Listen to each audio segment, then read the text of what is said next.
Buenas tardes, muchas gracias a todos, el doctor Federico Campos, todos.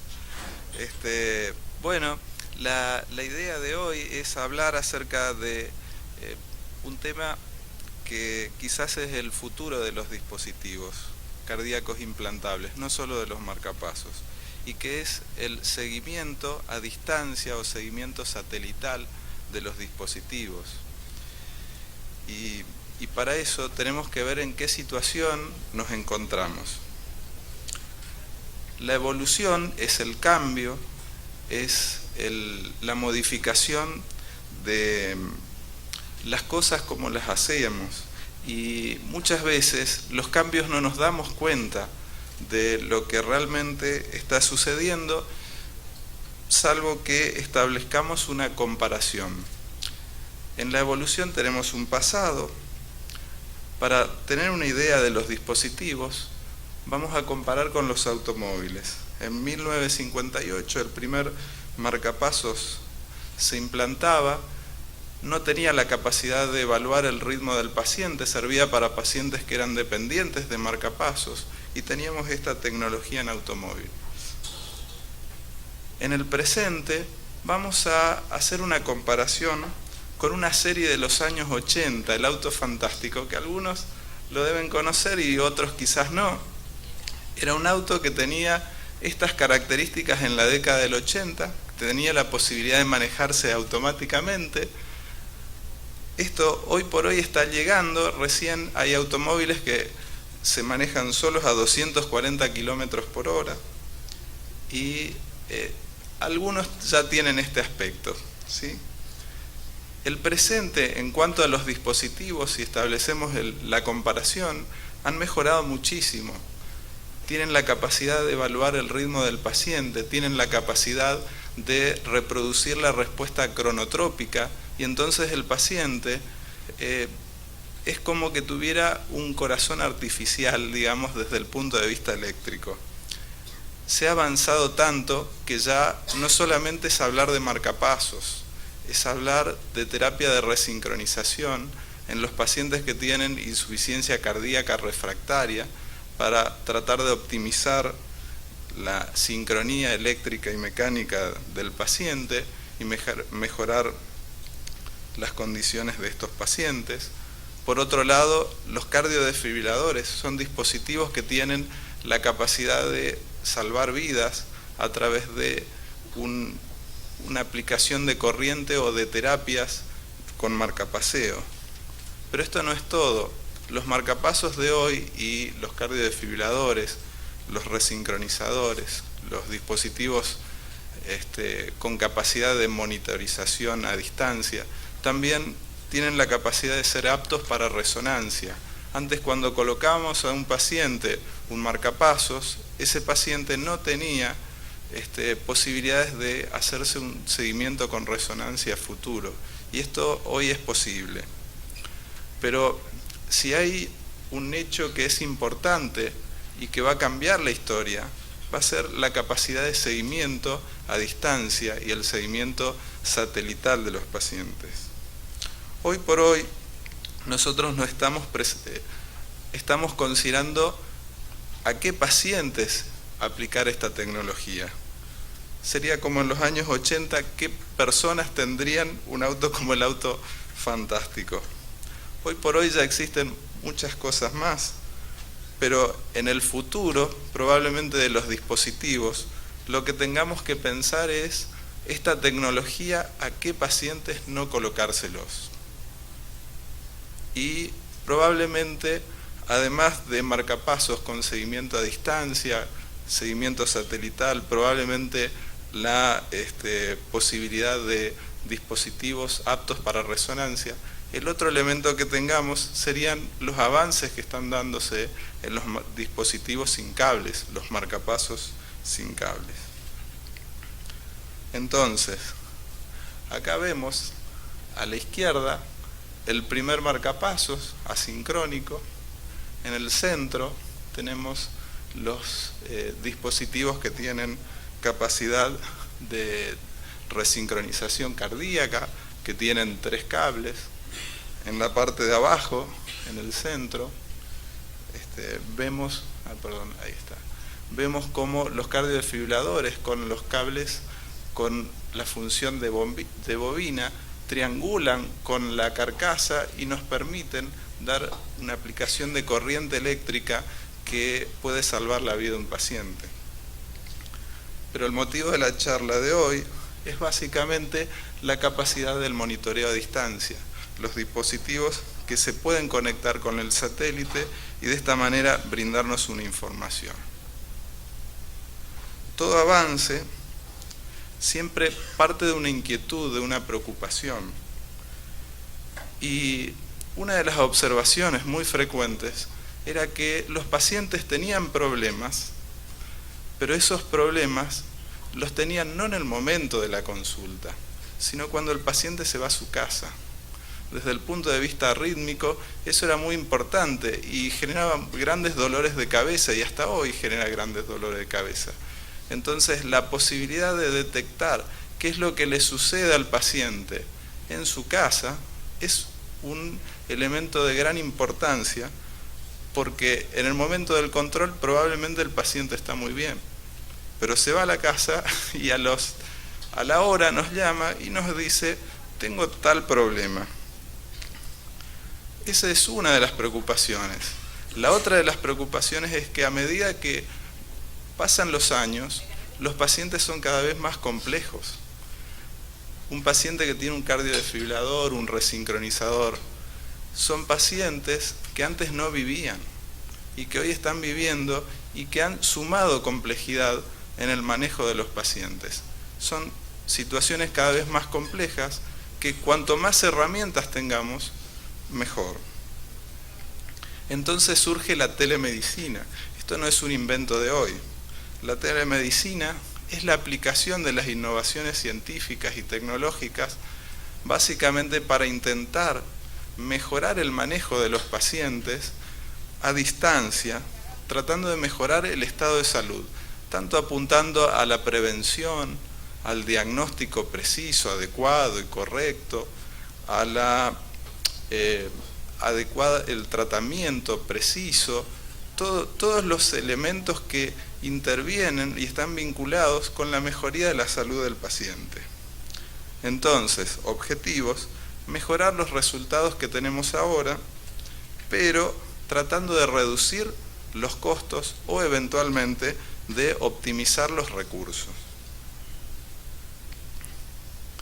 En la evolución, todo está condicionado por la tecnología, por los descubrimientos y por la aplicación de esta tecnología. Por ejemplo, en 1971 existía solamente la telefonía. Entonces, el recurso que teníamos para controlar al paciente a distancia era el monitoreo electrocardiográfico transtelefónico. ¿Qué era eso? Era registrar el electrocardiograma del paciente y enviarlo a través de una transmisión telefónica. Eso nos permitía saber qué le sucedía al paciente que no estaba con nosotros en el momento de la consulta y que podía estar en un sitio alejado.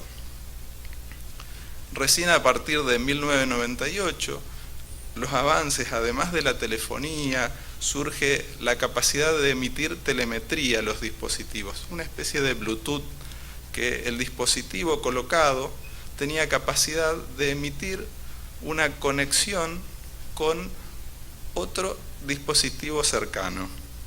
Y la utilización, la suma a eso de la posibilidad de comunicación satelital, de transmisiones, han permitido el monitoreo remoto, el seguimiento a distancia, conocido generalmente como home monitoring.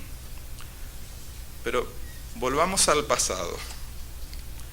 Antes era bastante complejo. Si el paciente tenía algo raro, el paciente se llevaba uno de estos aparatos, se tenía que colocar los electrodos, saber dónde ponerse cada uno de los colores, cuando sentía el síntoma, y de esa manera registrar. Después se fue simplificando la cosa, surgió este otro dispositivo que se colocaban estas pulseras en en ambas manos, y de esa manera se emitía un registro electrocardiográfico que era transformado en una señal sonora, y eso transmitido telefónicamente. Después las cosas avanzaron un poco más y el paciente nada más que andaba con esto, que cuando tenía un síntoma apretaba el botoncito de grabar, y en el momento en el que podía instalar, conseguir un llamado telefónico, enviaba esta información. Al principio, ¿qué se lograba? Solamente ver el registro en un monitor. Uno lo veía y si no veía bien lo que sucedió, no quedaba almacenado. Después se logró tener la posibilidad de registrar, y posteriormente fue avanzando y se pudo registrar en las computadoras. Todo esto hoy por hoy parece algo más bien obsoleto, comparado con las tecnologías que hoy por hoy tenemos. Entonces, los marcapasos son una parte solamente de todo el espectro. Los resincronizadores, los cardiodesfibriladores y por ahí los monitores cardíacos implantables, que son como una especie de pendrive que uno coloca al paciente que uno tiene sospecha de una patología de riesgo, pero que todavía no alcanza una indicación de protegerlo, por ejemplo, con un cardiodesfibrilador o con un marcapasos, porque tienen síncopes de causa desconocida y generalmente son síncopes bastante complejos. Entonces nos permiten definir y aclarar cuál es la patología del paciente.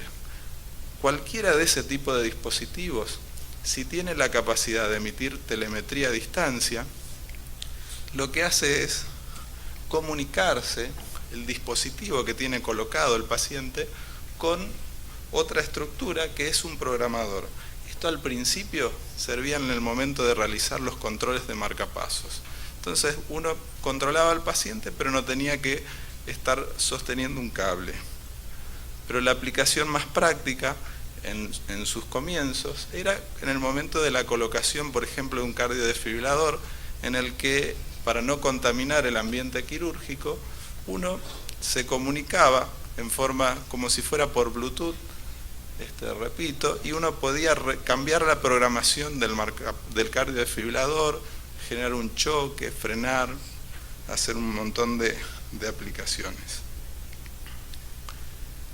Eso se modificó mucho combinado con esto, con la capacidad de comunicarse el dispositivo con un transmisor, y este transmisor envía la señal a un satélite, y de esta manera se generó una red. Esa red parte del dispositivo comunicado con el transmisor, que envía la señal a un satélite. Esta a su vez envía, por ejemplo, este es el ejemplo de un sistema de red de una de las compañías de dispositivos, que es la que tiene avalado este tipo de servicios en el país, y en una central se interpreta toda esa información y que es enviada por vía email y mensajes a el médico que está tratando, y para que él se comunique con el paciente. ¿Qué posibilidades prácticas nos da esto? Nos da tres cosas. Una de ellas es el seguimiento remoto. Es el control no presencial. Sería como un control de marcapasos, pero ese control de marcapasos el paciente no tiene que ir. Como decíamos, los pacientes cuando van a los controles de marcapasos muchas de las veces no tienen nada. Entonces, para evitar eso, el dispositivo cada 3 meses envía una transmisión de todo el funcionamiento, y entonces se evita que el paciente inútilmente concurra a una consulta que no le va a generar al paciente una modificación en las conductas. El otro elemento, que es igual o más importante, que es el seguimiento automatizado continuo.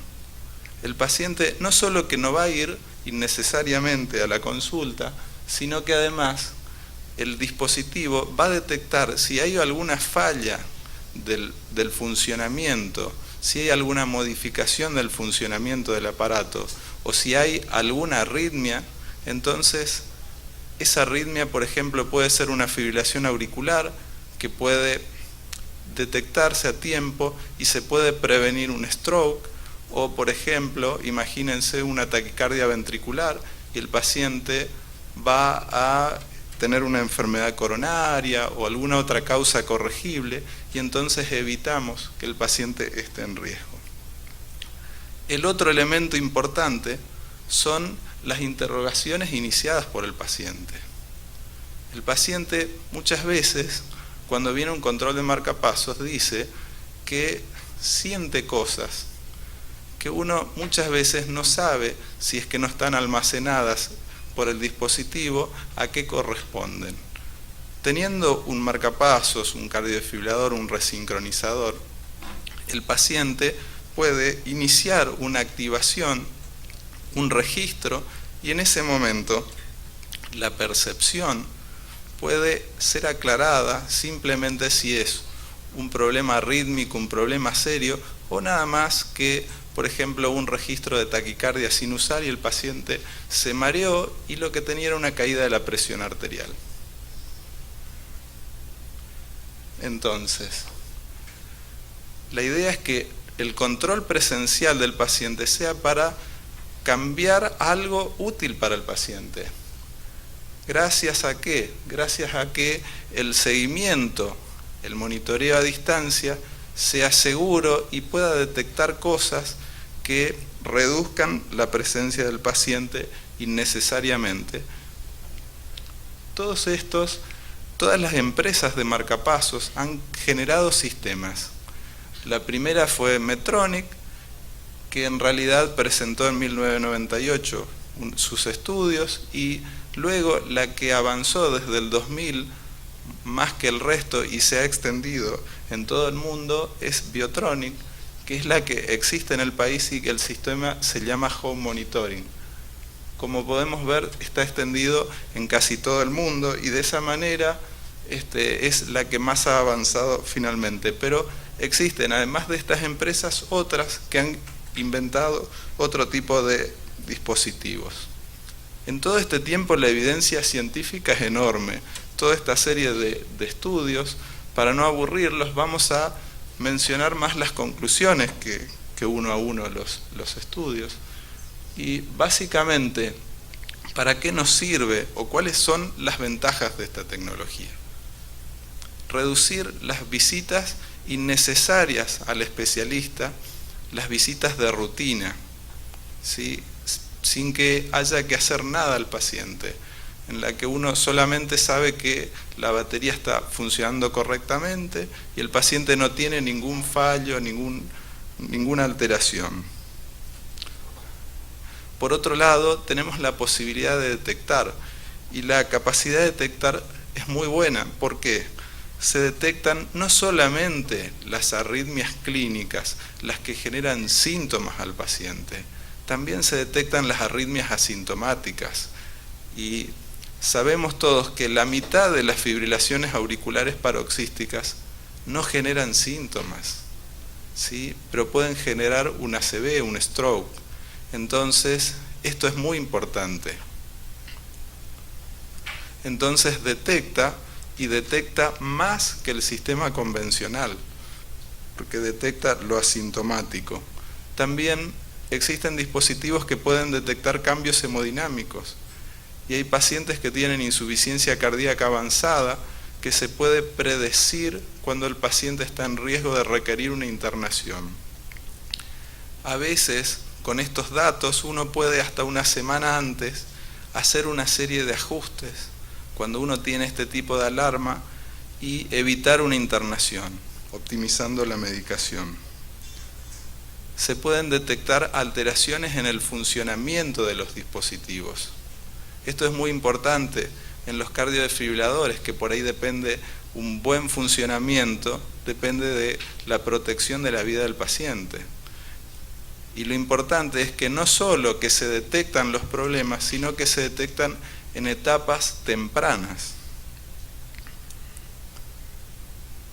Entonces, el diagnóstico temprano nos permite prevenir stroke, reducir hospitalizaciones. Y cuando el paciente se hospitaliza, las hospitalizaciones suelen ser más breves, porque ya se han tomado medidas antes.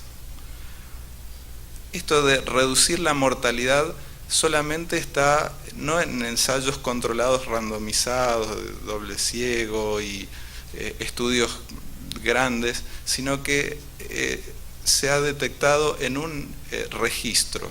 El registro trata de evaluar la realidad, y en realidad este estudio, el Altitude, determinó que luego de 5 años de seguimiento se reducía a la mitad la mortalidad de los pacientes con cardiodesfibriladores o resincronizadores que tuvieran el sistema de monitoreo a distancia.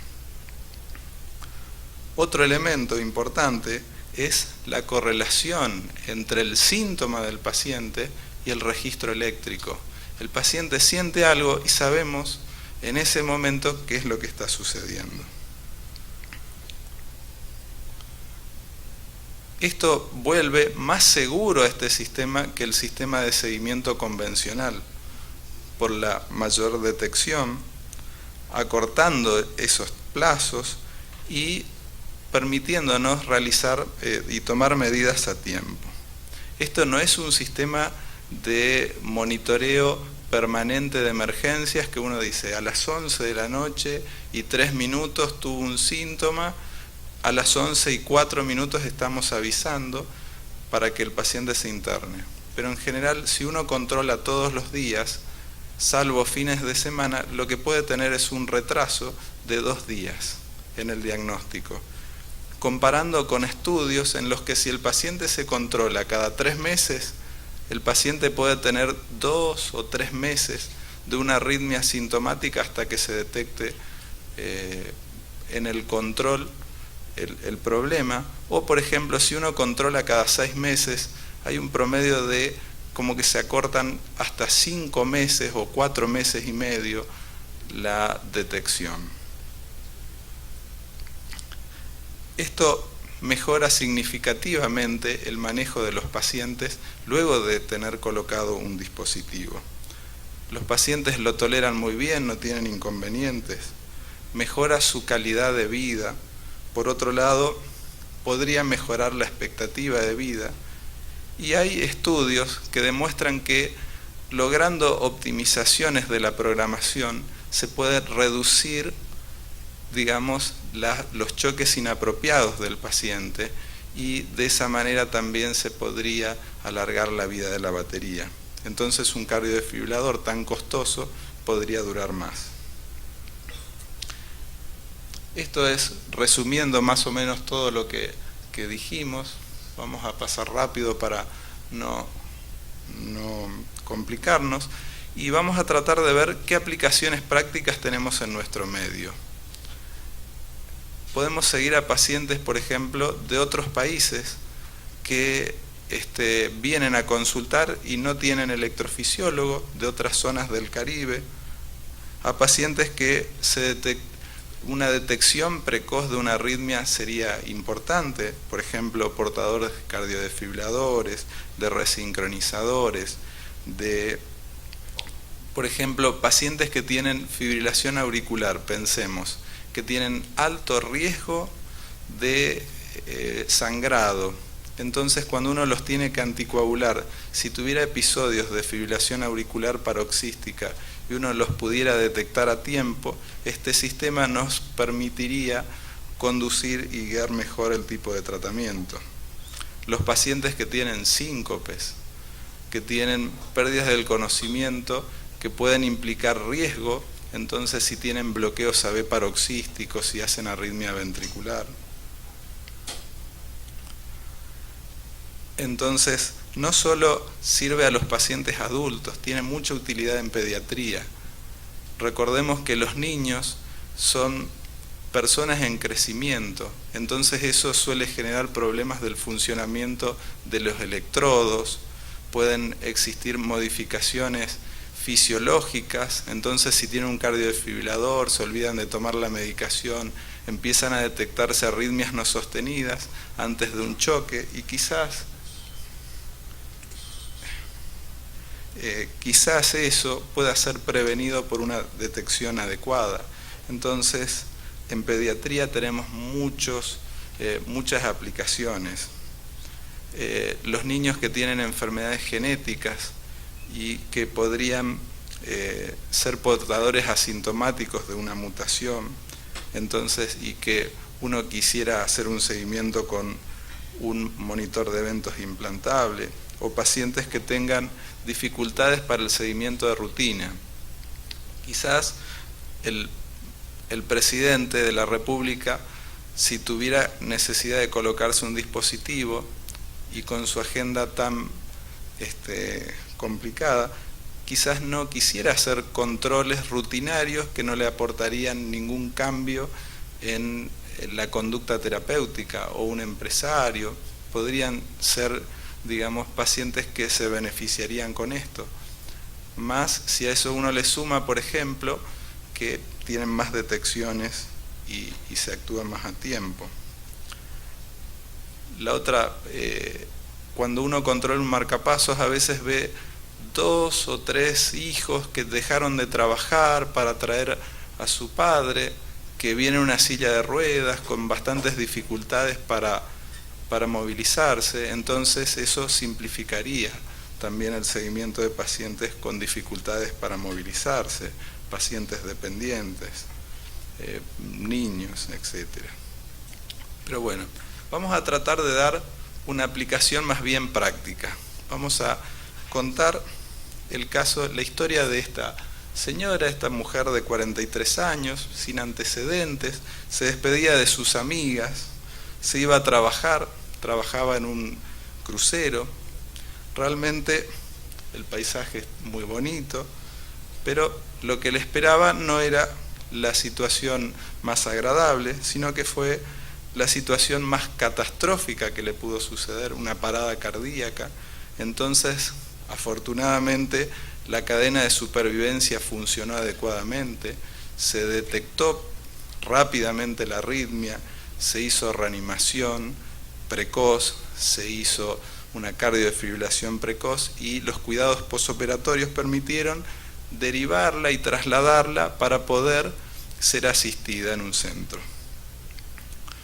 La familia, preocupados, muy angustiados ante esta situación, pero realmente, después de descartar todas las causas, se indicó la colocación de un cardiodesfibrilador. Era una sobreviviente de una parada cardíaca, y este cardiodesfibrilador no era un cardiodesfibrilador convencional. El seguro entendió que la muerte súbita es un evento catastrófico, y entonces le cubrió un cardiodesfibrilador implantable, pero además, como el paciente no pertenecía a este país y pertenecía a otro país donde no tenía capacidad de seguir con un electrofisiólogo, optaron por la opción del monitoreo a distancia. ¿Sí? Todo eso le cubrió el seguro.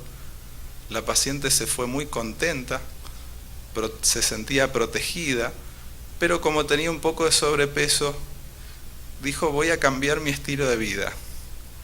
Y entonces estableció una dieta muy estricta, bajó mucho de peso y empezó a hacer gimnasio, a hacer pesas. Y al cumplirse un mes y un día de colocado el dispositivo, llega esta alerta satelital en la que se detecta un registro electrocardiográfico, que luego vamos a ver, pero fundamentalmente eso coincidía con una disminución de la capacidad del dispositivo de ver la actividad eléctrica del ventrículo derecho, una reducción de la amplitud de R significativa. Esto es lo que vemos en el registro, en la tira, que vamos a analizar más en detalle. Como vamos a tratar de explicar un poco mejor de qué se trata, esto es una reconstrucción integrada de una especie de electrocardiograma de superficie. en este canal tenemos el registro de la actividad de las aurículas y en este lo que nos interesa es la actividad de los ventrículos. Y en la tira de arriba vemos cómo el dispositivo interpreta las cosas. Vamos a ver que el canal ventricular, en lugar de detectar una espiga, detecta dos. La primera coincide con la actividad auricular de lo que vendría a ser la representación de nuestro electrocardiograma, y la otra coincide con el registro ventricular. Eso nos hace pensar que el cable se pudo haber jalado y acercado más al plano de las válvulas AB. Pero vamos a ver que esto se repite en el tiempo, y como eso se repite en el tiempo, el dispositivo detecta como si esta fuera una arritmia ventricular.